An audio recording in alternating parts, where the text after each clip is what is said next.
सोचना एक ऐसा प्रोसेस है जो हम हर वक्त करते रहते हैं, कॉन्शियसली या अनकॉन्शियसली।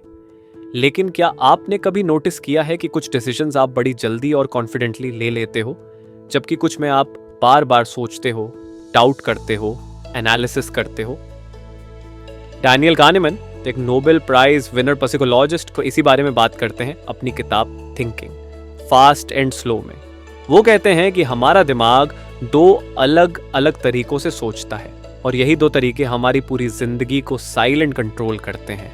पहला तरीका है सिस्टम 1 थिंकिंग। ये तेज, ऑटोमेटिक और इमोशनल होता है।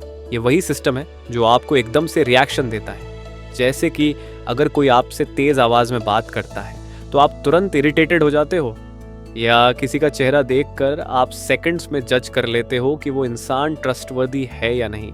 ये सब सिस्टम 1 करता है। ये एक तरह का ऑटो पायलट है जो हमेशा एक्टिव रहता है, और इसी सिस्टम की वजह से हम रोजमर्रा के छोटे छोटे काम बिना दिमाग लगाए कर लेते हैं। Brushing, walking, driving familiar routes बिना कॉन्शियसली सोचे। लेकिन यही सिस्टम एक कई बार हमें धोखा भी देता है, क्योंकि ये फास्ट है, ये शॉर्टकट्स लेता है, और इन शॉर्टकट्स को कानेमन कहते हैं ह्यूरिस्टिक्स। ये शॉर्टकट अक्सर बायस क्रिएट करते हैं। अब सिस्टम 2 की बात करें, ये स्लो, एफर्टफुल और लॉजिकल होता है। जब भी आप कोई टफ मैथ्स प्रॉब्लम सॉल्व कर रहे होते हो या किसी कॉम्प्लिकेटेड फाइनेंशियल डिसीजन पर सोच रहे होते हो, तब सिस्टम 2 एक्टिव होता है। लेकिन एक ट्विस्ट है, सिस्टम 2 लची होता है। हाँ बिल्कुल, वो तब तक एक्टिवेट नहीं होता जब तक ज़रूरत बहुत ज़्यादा ना हो। और कई बार जब सिस्टम 1 कॉन्फिडेंटली आंसर दे देता है तो सिस्टम 2 उठकर चेक भी नहीं करता कि वो सही है या नहीं। एग्जाम्पल लेते हैं, मान लो कोई आपसे पूछे, एक बैट और एक बॉल की टोटल कॉस्ट है ₹1.10 और बैट बॉल से ₹1 ज़्यादा महंगा है, तो बताओ बॉल की कीमत क्या है?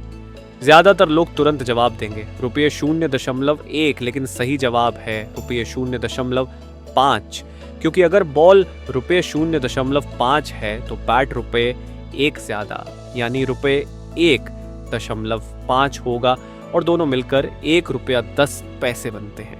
लेकिन आपका सिस्टम एक बिना सोचे आंसर दे देता है 10 पैसे, और सिस्टम 2 सोता रहता है क्योंकि वो एफर्ट नहीं डालना चाहता। अब बात करते हैं सेकंड क्लैरिटी की, ओवर कॉन्फिडेंस बायस। ये बायस आज की दुनिया में हर जगह दिखता है, और शायद आप भी इसके शिकार हो चुके हो बिना जाने।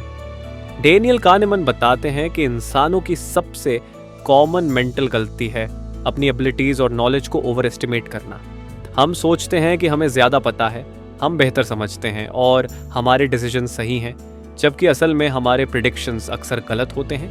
ये बायस पॉलिटिक्स, बिजनेस, इवन डेली जिंदगी में भी दिखता है। For example stock market.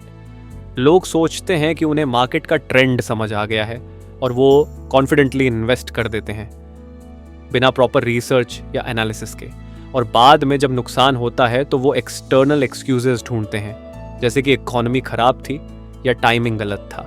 कानेमन बताते हैं कि ओवर कॉन्फिडेंस का सबसे बड़ा एग्जाम्पल है इल्यूजन ऑफ वैलिडिटी। इसका मतलब, जब लोग किसी डिसीजन पर कॉन्फिडेंट होते हैं तो उन्हें लगता है कि वो सही है, भले ही उनके पास कोई एविडेंस ना हो। वो अपनी गट फीलिंग पर विश्वास करते हैं, और यही सबसे बड़ा ट्रैप है। एक और एग्जाम्पल लेते हैं, एक कंपनी में हायरिंग मैनेजर को लगता है कि वो सिर्फ रिज्यूम देखकर अच्छे कैंडिडेट को पहचान सकता है। वो अपने इंस्टिंक्ट पर भरोसा करता है, लेकिन बाद में रिसर्च बताती है कि इंटरव्यूज और इंस्टिंक्ट से ज़्यादा एक्यूरेट प्रेडिक्शन स्ट्रक्चर्ड टेस्टिंग करती है। फिर भी लोग अपने गट इंस्टिंक्ट को सुपीरियर मानते हैं क्योंकि उन्हें लगता है कि उनका जजमेंट परफेक्ट है। कानेमन के एक्सपेरिमेंट्स ने बार बार ये साबित किया कि ज़्यादातर लोग अपने डिसीजंस में लॉजिक से ज़्यादा कॉन्फिडेंस का इस्तेमाल करते हैं। अब सोचो, जब एक आदमी कॉन्फिडेंट होकर गलत डिसीजन लेता है तो उसका नुकसान सिर्फ उसे नहीं, पूरे सिस्टम को हो सकता है, जैसे कि लीडर्स, सीईओज, पॉलिटिशियंस। अगर वो ओवर कॉन्फिडेंट हों तो उनके फैसलों का असर लाखों लोगों पर पड़ सकता है। तो सॉल्यूशन क्या है? सॉल्यूशन है अवेयरनेस। जब भी आपको कोई चीज ऑब्वियस लगे, जब भी आप बिना सोचे समझे कोई निर्णय लेने लगो, तब एक पॉज लो और पूछो अपने आप से, क्या मैं सिस्टम 1 की बात मान रहा हूं या ये डिसीजन लॉजिकली सही है? ये पॉज ही आपकी सुपर पावर बन सकती है। डैनियल कानेमैन कहते हैं कि सिर्फ अवेयरनेस से ही आप अपने बायसेस को रिकॉग्नाइज कर सकते हो, और जब आप सोच समझकर डिसीजंस लेने लगते हो तभी आप सच में रैशनल इंसान बनते हो। सो नेक्स्ट टाइम जब आप कोई बड़ा डिसीजन लो, चाहे वो जॉब चेंज हो, इन्वेस्टमेंट हो या रिलेशनशिप, तो अपने सिस्टम 2 को जगाओ, अपने कॉन्फिडेंस को टेस्ट करो और खुद से पूछो, क्या मेरे पास इस कॉन्फिडेंस को जस्टिफाई करने के लिए सही डेटा और सोच है? यही सवाल आपको एवरेज से अलग बनाएगा, और यही सवाल आपकी क्लैरिटी को आपकी सबसे बड़ी ताकत बना देगा।